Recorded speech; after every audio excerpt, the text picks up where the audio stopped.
Hey guys, कैसे हैं आप सब। उम्मीद करता हूँ बढ़िया होंगे। पहले तो मैं ये आप लोग का डाउट क्लियर करना चाहता हूँ। कुछ बच्चे पूछ रहे थे कि भैया यहाँ पे आपने नॉट प्रॉफिट ऑर्गेनाइजेशन लिखा है, कहीं कहीं नॉन प्रॉफिट ऑर्गेनाइजेशन भी लिखा है, और कहीं कहीं नॉट फॉर प्रॉफिट ऑर्गेनाइजेशन भी लिखा है, और कहीं कहीं तो हद ही पार कर दी, एनपीओ लिख दिया।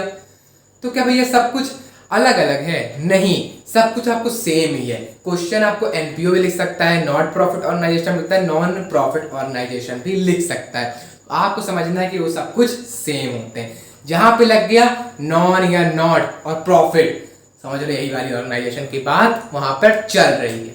ओके, तो इस वीडियो में हम पढ़ने वाले हैं कुछ बेसिक, कुछ इंपॉर्टेंट टर्म्स जो आपको कहीं नहीं मिलेगी इस चैप्टर के सिवाय, और ये चैप्टर उन पर बेस्ड भी है। मैंने पिछली वीडियो में बताया था कि हम क्या क्या बनाते हैं इसके अंदर। रिसिप्ट एंड पेमेंट अकाउंट बनाते हैं, इनकम एंड एक्सपेंडिचर अकाउंट बनाते हैं, और बैलेंस शीट बनाते हैं। तो भैया वहां पे कुछ आपको ऐसी टर्म्स लाइक सब्सक्रिप्शन, होनोरेरियम, और आपका हो गया डोनेशन, ये सब क्या होता है, कब होता है, कैसे ट्रीट करते हैं, उन सब के बारे में आज हम इस वीडियो के अंदर बात करने वाले हैं। और गारंटी बता रहा हूँ कि मजा आ जाएगा। जब वो आपसे बनने लगेंगे तो आगे का आप रिसिप्ट एंड पेमेंट अकाउंट यूं बना लेंगे, यूं। ठीक है, तो वीडियो को शुरू करते हैं। So let's start. तो ध्यान से देखिएगा, गौर से देखिए। जो आप बोलेंगे कि भैया क्या ये एनपीओ परचेज करती है गुड्स और सेल्स करती है, जैसे हम पढ़ते आ रहे हैं 11th में, जितनी भी ऑर्गेनाइजेशन होती हैं सब गुड्स को खरीदती हैं, बेचती हैं, खरीदती हैं, बेचती हैं। तो क्या ये भी यही करती है? नहीं, ये परचेज और सेल्स का काम जनरली नहीं करती है। ठीक है, तो आप बोलोगे जब भैया ये ना बेचती है ना खरीदती है तो इनकम कहाँ से मिलेगी इसको? बहुत सही बात, ये बिल्कुल सही पकड़े हैं आप कि इनकम इसकी कहाँ से आती है। तो चलिए अपन जानते हैं कि इनकम कहाँ से आती है, और साथ साथ आपको ये पता चल जाएगा कौन से इंपॉर्टेंट टर्म्स होते हैं, दोनों एक साथ चलेंगे। तो देखिए पहला नंबर आता है subscription, amount paid by members to keep their membership alive. ये क्या होता है? एक प्रकार का अमाउंट होता है जो इस ऑर्गेनाइजेशन के मेंबर्स लोग देते हैं ताकि उनकी मेंबरशिप जिंदा रह सके। सब्सक्रिप्शन से याद आया, सब्सक्राइब कर देना, रेड वाला बटन को ग्रे कर देना और बेल आइकॉन दबा देना। ओके, तो देखिए जैसे मान लीजिए कि आप सिम में रिचार्ज करवाते हैं, वैसे सेम सब्सक्रिप्शन को रिलेट करना। ठीक है, आप रिचार्ज करवाते हैं, मान लीजिए आपने महीने का रिचार्ज वाला वैल्यू खत्म हो गई, वैलिडिटी खत्म हो गई, और आपने नहीं करवाया 2 महीना, तो सिम क्या हो जाती है? बंद हो जाती है। आप कॉल नहीं कर सकते, आप चैटिंग नहीं कर सकते। उसी टाइप से सेम सब्सक्रिप्शन होता है। अगर मेंबर लोग इस सब्सक्रिप्शन की फीस नहीं देंगे ऑर्गेनाइजेशन को तो उसके मेंबर नहीं कहला सकते। ये उनको देना ही देना पड़ता है अगर आपको उसका मेंबर बनना हो तो। ऐसे हमारे नेटफ्लिक्स होता है, नेटफ्लिक्स में क्या लेना पड़ता है? सब्सक्रिप्शन लेना पड़ता है आपको, नहीं लोगे तो अकाउंट नहीं चलेगा। ठीक है, इसी टाइप से ये होता है। और आप क्या सब्सक्रिप्शन क्वार्टरली भी दे सकते हो, क्वार्टरली यानी 4-4 महीने में दे दो, हाफ ईयरली दे सकते हो यानी 6-6 महीने में दे दो, या 1 साल में दे सकते हो। जैसे कि हम रिचार्ज में अलग अलग टाइप के पैक होते हैं, कुछ 28 दिन के, कुछ 1 महीने के, कुछ 6 महीने के, कुछ 1 साल के होते हैं ना। इसी टाइप से सब्सक्रिप्शन भी होता है। समझ गए ये बात?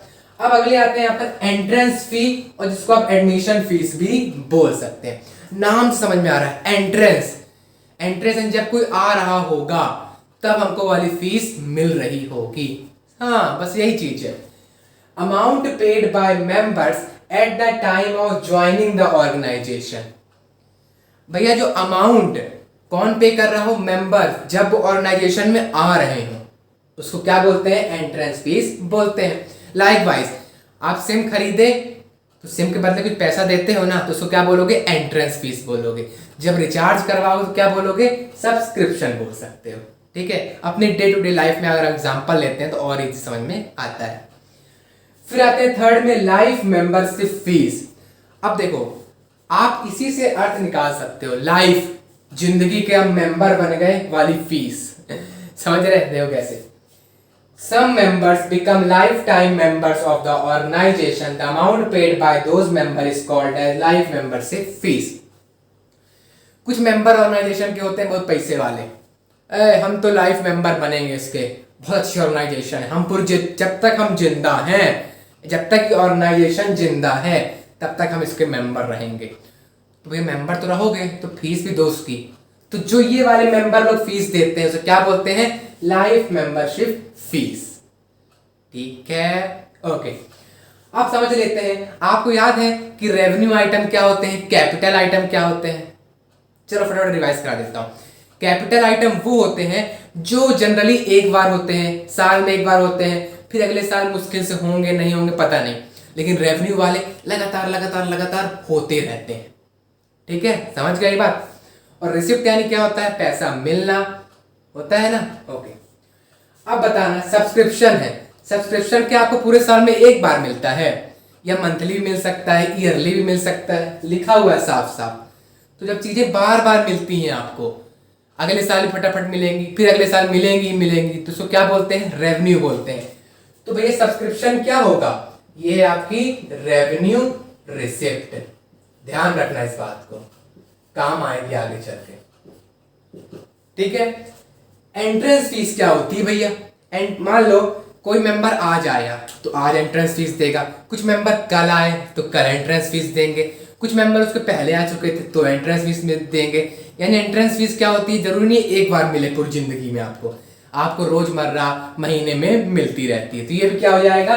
रेवेन्यू हो जाएगा। ठीक है, अब लाइफ मेंबरशिप फीस, ये तो आप खुद बता दोगे। लाइफ मेंबरशिप फीस, एक कोई मेंबर है वो ऑर्गेनाइजेशन में एक ही बार ना लाइफ मेंबर बनेगा कि रोज रोज लाइफ मेंबर बनेगा? आप बताओ। एक बार बन गया लाइफ मेंबर तो कल फिर आ जाएगा, भैया हमें लाइफ मेंबर बना दो? नहीं आएगा, एक ही बार आएगा। तो एक बार होने वाले को क्या बोलते हैं? कैपिटल। तो ये वाला क्या हो जाएगा? Capital receipt.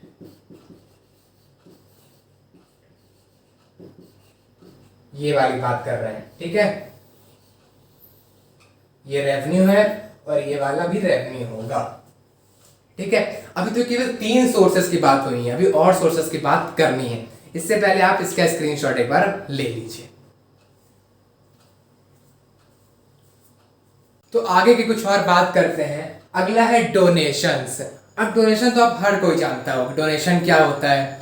सिंपल क्या होता है? जो भी चैरिटेबल इंस्टीट्यूट होते हैं जो दान वान देना पड़ता है, सिंपली हिंदी में बोला जाए तो दान होता है। तो आप समझ गए होंगे। ठीक है, लेकिन उससे समझने की बात यह है कि डोनेशन 2 टाइप्स के हो रहे होते हैं। पहला है जनरल डोनेशंस और दूसरा स्पेसिफिक डोनेशंस। अब ये जनरल डोनेशन क्या होता है? ऐसे डोनेशन जो एक जनरल पर्पस के लिए है। अब जनरल पर्पस क्या होता है? तो सुनिए, जनरल पर्पस यानी कि ऐसा कोई भी उसमें वो नहीं है, निर्धारित नहीं है कि आपको इसी के ऊपर खर्च करना है। लाइक वाइज देखना, ये मान लो मैं हूं, ठीक है, मैं गया एक एनपीओ में और जाकर मैं इसको दे आया कितना? ₹10,000। एनपीओ जाकर देखा है 10,000 रुपए और मैंने बोला आपको जिसमें खर्च करना हो करिए, ये मेरे तरफ से आपके लिए एक डोनेशन है, दान है। बोले अच्छा अच्छा ठीक है। तो मैंने यहाँ पे बताया नहीं कि आपको इसी के लिए यूज करना है। तो ये क्या हो गया? जनरल पर्पस, कोई से पर्पस के लिए आप इसको यूज कर सकते हैं। अब आता है स्पेसिफिक डोनेशन भैया। अब ये क्या होता है? ये स्पेसिफिक पर्पस के लिए यूज कर सकते हैं। अब देखिए, मैं यहीं पे था, यहीं से मैं गया एनपीओ के पास और 10,000 रुपए ही दिए और मैंने बोला कि भैया वो गरीब बच्चे हैं उनको आप जाकर कंबल दे दीजिएगा। मैंने क्या बोला कि मैंने किसके लिए डोनेशन दिया? केवल कंबल के दिए, कंबल के लिए ही दिया। मैंने नहीं बोला कि आपको इसमें खर्च करना है उसमें करिए। मैंने क्या बोल दिया? एक पर्पस दे दिया कि आप खर्च किसमें करना है 10,000 रुपए? केवल और केवल उन कंबल के ऊपर ही करने हैं। तो ये क्या हो गया? स्पेसिफिक डोनेशन हो गया। It's clear? ओके। अब देखिए, जो जनरल पर्पस के लिए होता है ना, इसको हम कैसे ट्रीट करते हैं? रेवेन्यू ट्रीट करते हैं। नोट करते हुए चलिएगा, रेवेन्यू कौन सा है? Revenue receipt. ओके, ये क्या हो गया? Revenue receipt. कौन वाला? जनरल वाला। और स्पेस यहां देखिए एग्जांपल दिया हुआ है, डोनेशन फॉर लाइब्रेरी। कुछ लोग होते हैं वो गए वहां पे एनपीओ में और बोल के ये पकड़ो डोनेशन और आप एक लाइब्रेरी बढ़िया सी खुलवा दो। तो क्या कर दिए? डोनेशन लाइब्रेरी के लिए दे दिए, स्पेशल पर्पस दे दिए। ओके, इसको उठा लेते हैं। और अब ये हमारा देखिए, जो स्पेसिफिक पर्पस के लिए होता है ना, इसको हम कहां पे दिखाएंगे? बैलेंस शीट में दिखाते हैं। क्यों भैया? क्योंकि एक लाइबिलिटी होती है ये, और अमाउंट कौन से नेचर का होता है? कैपिटल नेचर का होता है।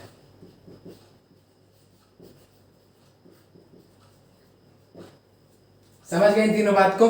कौन वाली बात कर रहे हैं? स्पेसिफिक डोनेशन की बात कर रहे हैं, ठीक है। कहां दिखाओगे? बैलेंस शीट में। और क्या होती है? एक लाइबिलिटी होती है। ये लाइबिलिटी क्यों भैया? क्योंकि भैया वो आपको एक पर्पस दे दिया है कि तुमको ये करना है। जब हमको करना पड़ता है तो क्या हो जाती है? हमारी लाइबिलिटी हो जाती है कि हमको ये काम करना है। अब क्या करना है? यहाँ पर लाइब्रेरी खुलवानी है, ठीक है। और यहाँ पे उसने पर्पस नहीं दिया, जब मन करेगा डोनेशन दे देंगे, जब मन करेगा तो काम कर लेंगे डोनेशन से, वरना पैसा रखे रहने देंगे बाद के लिए। तो लाइबिलिटी यहाँ पे कुछ नहीं है अपने लिए। और क्या होता है? ये कैपिटल नेचर का होता है। समझ गए ये बात? ठीक है। इतने ही मेन थे सोर्सेस। आपको सिंपल आ जाते हैं जो आपको पता होगा। Rent received. अब एनपीओ बहुत बड़ी बिल्डिंग में खुला है, मान लीजिए कुछ में कमरे खाली हैं, तो आपने क्या कर दिया? रेंट में दे दिया। अब जो रेंट से पैसा आ रहा है वो भी क्या हो जाएगा? इनकम हो जाएगी। It's also called income. फिर आता है इंटरेस्ट ऑन इन्वेस्टमेंट। अब एनपीओ के पास बहुत सारा पैसा पड़ा हुआ है बेकार में, ताले के अंदर रखा, तिजोरी के अंदर रखा हुआ है, तो क्या करेगी? जाकर किसी भी कंपनी में इन्वेस्ट कर देगी, वहां से बढ़िया इंटरेस्ट कमाएगी, तो वो भी क्या हो जाएगा? इनकम हो जाएगी, ठीक है। तो इतने सारे थे हमारे सोर्स ऑफ इनकम। होप करता हूं कि आप इस सोर्स ऑफ इनकम अच्छे से समझ चुके होंगे। उसके बाद हम एक बात और डिस्कस कर लेते हैं। क्या डिस्कस करेंगे हम? यहां ध्यान से देखिएगा। होनोरेरियम। कि आपको बिल्कुल नया शब्द लगेगा, लेकिन बहुत इजी शब्द है, बहुत इजी।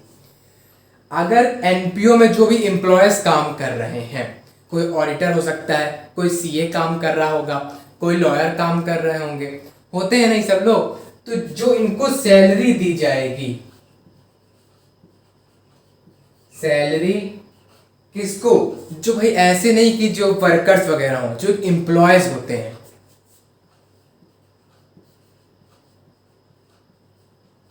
वर्कर और एम्प्लॉयज में अंतर होता है, जान जाइए। वर्कर थोड़ा नीचे लेवल के होते हैं, एम्प्लॉयज से ऊपर लेवल के होते हैं। तो जो सैलरी एम्प्लॉयज को दी जाती है कहां पर?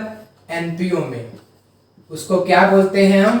ऑनोरेरियम का नाम देते हैं। बस इतना ही था। इतना बड़ा शब्द है, कुछ तड़ाका भड़ाकेदार होगा। बस इतना ही था कि जो सैलरी एम्प्लॉयज को देते हैं एनपीओ के, उसको क्या बोलते हैं? ऑनोरेरियम बोलते हैं।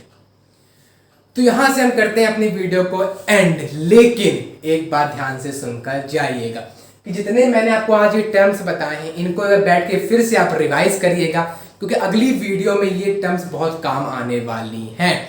और अगर ये टर्म्स आपको याद हो जाए कि कौन वाले कैपिटल, कौन वाली रेवेन्यू की होती है, तो आपको अगला वीडियो अपने आप बहुत ईजी लगने वाला है, ये मेरी श्योरिटी है। लेकिन आपको एक बार 10 से 15 मिनट बैठकर एक बार रिवाइज करना पड़ेगा। ओके, तो मिलते हैं अगली वीडियो में। उसके पहले आपको इस वीडियो को लाइक कर दीजिए, चैनल को सब्सक्राइब नहीं किया तो कर दो ना यार, मैं मेहनत कर रहा हूँ, दिन रात एक कर रहा हूँ आपके लिए कि आपका 12th के हर कॉन्सेप्ट छोटे से छोटे क्लियर हो जाए। वरना कौन करता है ये सब, डायरेक्ट क्वेश्चन में आ जाते हैं, लेकिन हम छोटी छोटी चीज को पकड़ कर चल रहे हैं। ओके, तो और इस वीडियो को शेयर करिएगा, जितना दूर हो सके उतना दूर पहुंचाइए, ठीक है। जितना देर हम बॉल को दूर पहुंचा सकते हैं, उससे भी 10x ज्यादा, ठीक है। तो मिलते हैं अगली वीडियो में, तब तक के लिए स्वस्थ रहिए, मस्त रहिए, पढ़ते भी रहिए। Bye bye, have a good time.